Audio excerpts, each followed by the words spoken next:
Sige nga, atake nga to. Barbie you're a good team. Ang daming kinikilig sa inyo. And to think, she admits to having a real-life boyfriend and you are... No, I'm single. Kaka-break lang. Oh my gosh, talaga? Yeah. Kilala ko ba? No. So, not in showbiz? Not in showbiz. Okay, is it difficult to have a girlfriend now? Yes, I would say. Because, I understand na mahirap naman talaga intindihin yung job ng isang artista, especially kung leading man ka, like your roles na sometimes you have to kiss a girl, you have to like hold hands in public, di ba? And ako kasi I prefer non-showbiz. Oo, bakit? Siguro kasi doon ako lumaki. This was before, ha? Diba? And, this was before. Ito yung ina-explain ko sa inyo, ha? Itong si David Licauco, di ba ini-issue na may Alex Manala? Itong David Licauco, dito palang asawang-asawa na siya. Ay, ngayon pala asawang-asawa na siya for today's video. Nakailang girlfriend na ba siya na non-showbiz na hindi nag-work because of his work as well? Di ba sa Tony, binali niya yun. Binali niya yun na dati gusto ko non-showbiz talaga. Pero ngayon, showbiz na pala maintindihan yung trabaho ko. Kasi asawang-asawa na nga siya, di ba? Charis! Tapos ngayon, ini-issue ninyo yung Alex Manala na girlfriend niya. Ang malala pa dito, long-distance relationship. Kung may relasyon din naman talaga sila. Gets nyo ba yun? Yung isa, si Kisan ba yun? Si letter K na lang.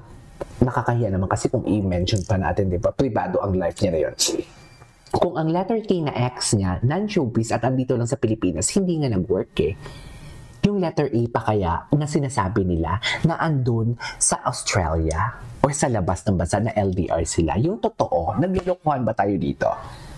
Sa palagay mo, kukuha pa si David ng isang relasyon na katulad din sa isang relasyon niya na hindi naman naging successful. Na ngayong araw na to, na ngayong moment na to ng life niya, isasawang-asawa na siya. Yung totoo. Sabihin yung mali ako. Sabihin yung pointless ang sinasabi ko. Mas same yung wavelength. I mean, artista ako pero I feel like I'm not an artista kasi. So, pwede pala siya mag-date. Lilia, Wala siyang wait girl. lang, basahin muna Yeah, natin but to. it's hard. Are you Wait dating? lang, basahin muna natin to. Ang sabi ni Ma'am Jacqueline, I can see why D is infatuated with her. She's beautiful inside and out. I couldn't agree more. Sa totoo lang. Sa true lang. Totoo. Oo, kaya nga nakukonsensya talaga ako. Parang, ay shucks, ang bait pala talaga ni Barbie. Tapos ngayon, inaano ko Barbie? Tapos parang, nakikisakay ako sa mga bastusan ng mga tolls. Nakukonsensya ako ni. Not in showbiz? Not in showbiz. Okay, is it difficult to have a girlfriend now? Yes, I would say. Because, I understand na mahirap naman talaga intindihin yung job ng isang artista, especially kung leading man ka, like your roles na sometimes you have to kiss a girl, you have to like hold hands in public, di ba? And ako kasi I prefer non-showbiz. Oo, bakit? Siguro kasi doon ako lumaki. Di ba? And mas same yung wavelength. I mean, artista ako pero I feel like I'm not an artista kasi. So, pwede pala siya mag-date. Wala siyang girlfriend. Yeah, but it's hard. Are you dating? No. At the moment, parang na-realize time. ko kasi sa last relationship ko na it's really hard to understand. Ito na yung sinasabi ko. Na-realize niya sa previous relationship niya with letter K na it's really hard na intindihin yung trabaho niya. So ngayon, ini-issue na naman siya na may girlfriend nga siya na non-showbiz. Kung kayo si David, sa palagay niyo, kung hindi nag-successful yung previous relationship niyo na non-showbiz, kukuha ulit kayo ng bago na non-showbiz? At long-distance relationship pa. Yung totoo. Naglulukuhan ba tayo dito? Tapos sasabihin nila, diludo daw tayo. Ano nga itong mga nakikita natin ng mga indikasyon? Ano nga itong mga letter A? Ano nga itong mga twinning nila? Ano ba? So kung dilulo ang tawag mo dyan, okay, go. Go dugong aso. Like showbiz. And ayoko rin na mahirapan yung... Kasi hirap na hirap yung last ko eh. Showbiz career ko. Diba? So ayoko naman magkaroon ako ng girl na may hirapan ulit. I know, right? Yan yung punto ko. Diba kanina umiiyak-iyak tayo, diba? Ngayon pinainit nila ang ulo ko. Ngayon yung atake natin. Ngayon, kanina, dear, baliw na ata tayo for today's video. Ay, wait a minute lang. Last ano na lang ako ha. Last 5 minutes na lang ako. You're 27 years old. Yeah. When do you During want to this time, hindi pa siya asawang-asawa, pero ngayon asawang-asawa na siya. get married? Actually, before, I wanted to get married mga 30, 29, ganon. But like right now, like with showbiz, kung ano yung tinatakbo ng career ko, parang siguro mga 34. I wanna save up muna for Sa my mga future gustong magpa-member na kayo, ha? family.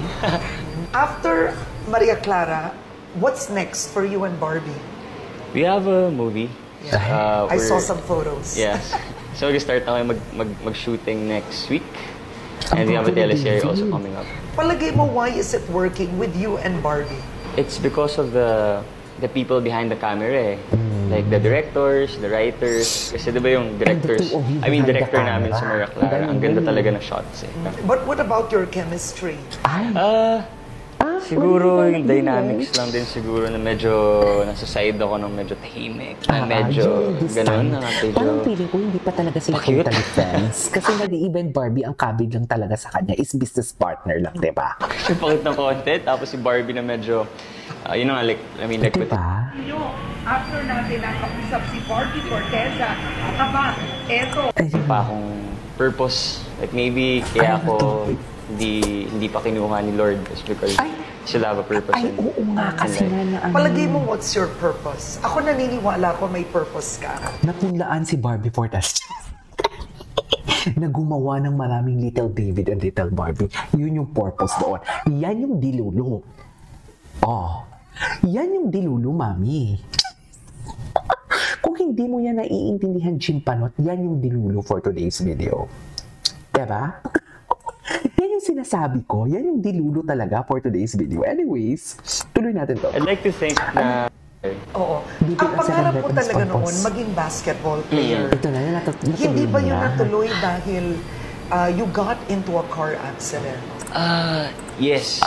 So, ang sarap talaga ng magbabarkada kami, high school friends, and we decided to go to Tagaytay. Tapos yung pag-uwi namin, na-hit namin yung gas truck sa SLEX. Oh, but you were driving? No, I was in the passenger seat in front. Oo. Medyo parang miracle siya. Oo. Kasi I remember, nung nag-backing yung kotse sa Leslie's, sa Tagaytay, di ba yung parking Leslie's. boy, usually nasa side ng driver?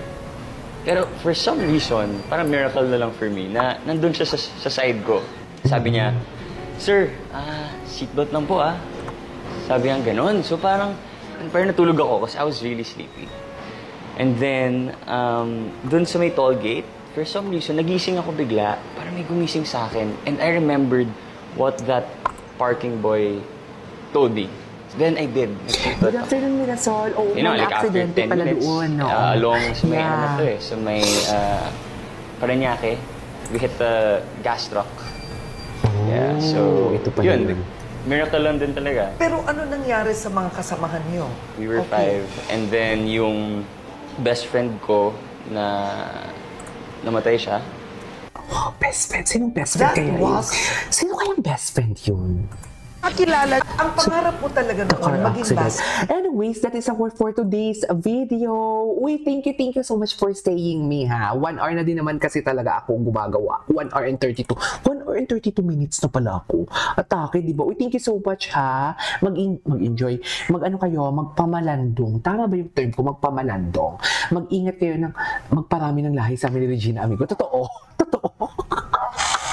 Ma'am Jacqueline, thank you so much. Ma'am Grace Jueco, thank you so much. Yan yung mga members natin. Ma'am Shirley Sibalia, thank you so much. Maraming salamat din kay Mapi, Ma'am Melissa. Ma'am Melissa, thank you so much. Sa mga nagstay, maraming salamat po sa inyong lahat for today's video. So basically, hindi lang ako sure, baka mamayang tanghali magla-live ulit ako. Okay, maglilipat ako ng office. Lilipat ako sa head office ngayon. So, inuuna ko lang talaga ang Barda para at least may katuwaan tayo and everything. So yeah, bye. Thank you so much. This is KJ Avenue Vlogs and see you on my next vlog. Thank you so much sa mga nagbigay ng pang-chicha. Love you all. Bye! Bye-bye! Sana mag-live ka mamaya. Magla-live ako feeling ko mamayang tanghali. Okay, magla-live ako mamaya. Mamayang hapon pala, 5 p.m. Philippine time. Okay, 5 p.m. Philippine time. Magla-live ako 5 p.m. Philippine time. Tama. Okay, this is KJ Vlogs and see you on my next vlog. See you later, 5 p.m. Sure yan. Kahit 1 hour lang na live. Bye!